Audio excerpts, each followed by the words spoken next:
I just want to say thank you. Thank you to my content creators, monetized or non-monetized. Because as a content creator, I know that the things that we make reels about, the things that we make light of, humor, transmute, they are serious matters. They are things of life, things that we deal with, things that we are insecure about, and we are transforming them. And it takes the assistance of the collective, people in the comments, people that share, knowing that we're going through relatable situations and circumstances as a collective.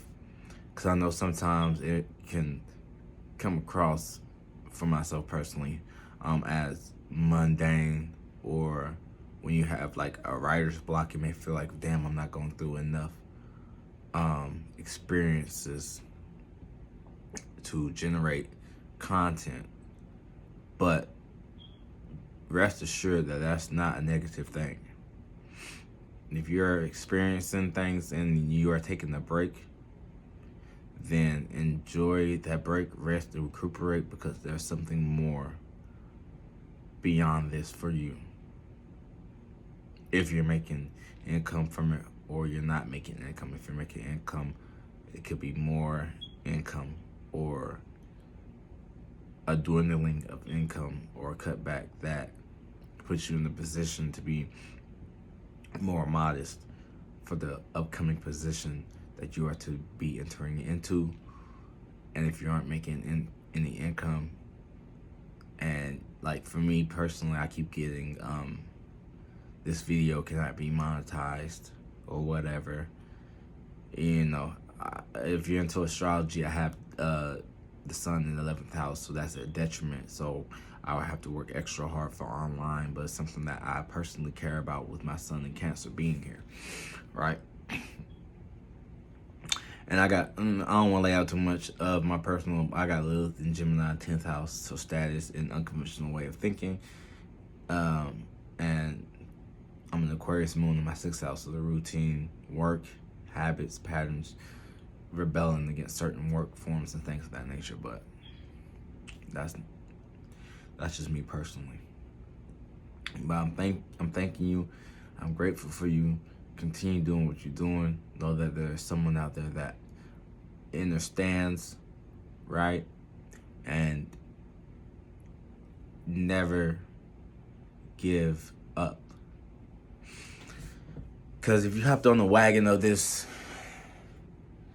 energy in this wave, waves crash, waves get pulled back, waves go into different tides and pools. So if I called the wave late. You know what I'm saying? I had the Snapchat, I was buzzing on Snapchat back in 2017, 2016, whatever. But I didn't take it seriously. So, but as we are ascending into this 5-dimensional emotional vibration, collective through vibrations,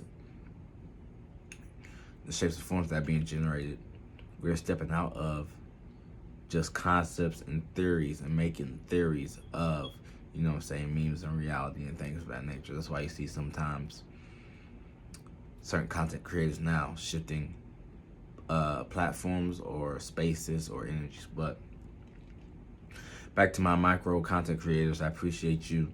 I love you. Keep doing what you're doing. You have people in the comments that are interacting, that are engaging with each other, that are inspiring each other, that are expressing thoughts that they normally may not be able to express amongst their social circles, so they do it online in the comment sections. They're brave enough to do it on the comment section, because commenting takes a lot of work. For me personally, I don't interact with people in the comment section. I'm way better than I was, because you kind of expect your memes and your transmutation of reality to just reach everyone. But how would you, it's idealistic, but you go down the comments and you see the people that are connected by the comments, and you see the people that reply to each other's comments versus people that are just commenting to, go back to their profile for clicks and views. So I just wanted to get on here.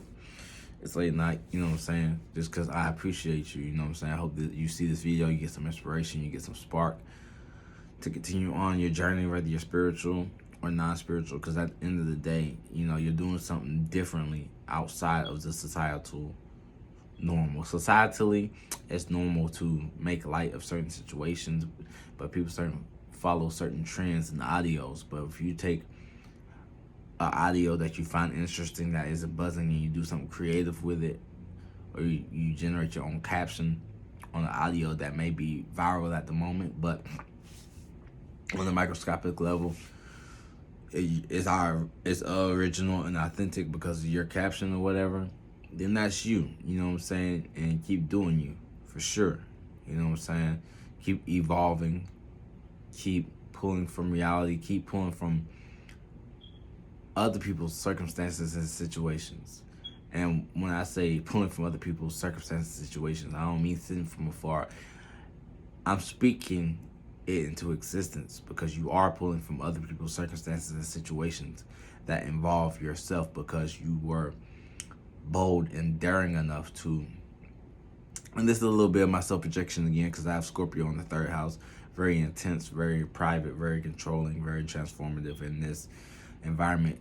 In these certain environments within your immediate circle and your community is uncontrollable, undeep, unmystical, right? But whatever you have in Scorpio, you know what I'm saying, you are courageous and you are stepping out and you are interacting with other individuals and like-minded or unlike-minded individuals. And you know what I'm saying, you might not think you take anything from the conversation, but when you're being creative and in your creative space, you draw from a well of information and imagination, and you pull from that circumstance and something that was relatable to you, or you experience something that you talked about to that other person. So now, behind closed doors, you relate to that individual on another level. So next time you see them, you know what I'm saying, you look forward to seeing them. You look forward to taking that certain route that passes by that shop or in that space. Or, you know what I'm saying, when your mind goes, your body goes type energy, right? So that's what I mean by interacting with that and pulling from your environment and other people's relatability versus behind closed doors, or your work, or just from the other perspective. You know what I'm saying? Like me speaking to you is you hearing from yourself, an extension of yourself, a reflection of yourself, me telling you this, and you receiving this message. You know what I'm saying? You're receiving that cup. It's receiving that energy that I'm putting out. Because as we put out energy back into the universe, we're not just putting it back out into the universe for it to be karma. We're putting it back out to the energy. If you love something, let it go. Let a certain energy go. Even if it's negative or it's a perceived negative form, it's going back to the universe so it can take a broader form, so it can be transfigured, transmuted, and the energy can go in the direct vessel, and just, you know what I'm saying, the vessel that's more equipped for that energy versus a vessel that's in the space where, it comes across chaotic. It's chaotic because it's boxed in, you know what I'm saying, in a certain area. So you release it to certain situations and scenarios for the caretakers of that energy, or the authoritative energy of that signature. You know what I'm saying? So shout out to all my creators. I appreciate y'all. Like I said, I'm gonna keep saying, reiterate, keep going. I appreciate you. Appreciate yourselves. Value yourself. You're doing God's work. You know what I'm saying? And all peace and wisdom. You know what I'm saying? This, you know what I'm saying, I'm pointing this out, the tattoo. That symbol from Avatar when he was on the lion turtle's back, when he was talking to his past lives. You know what I'm saying? The hexagon. But yeah, peace and blessings.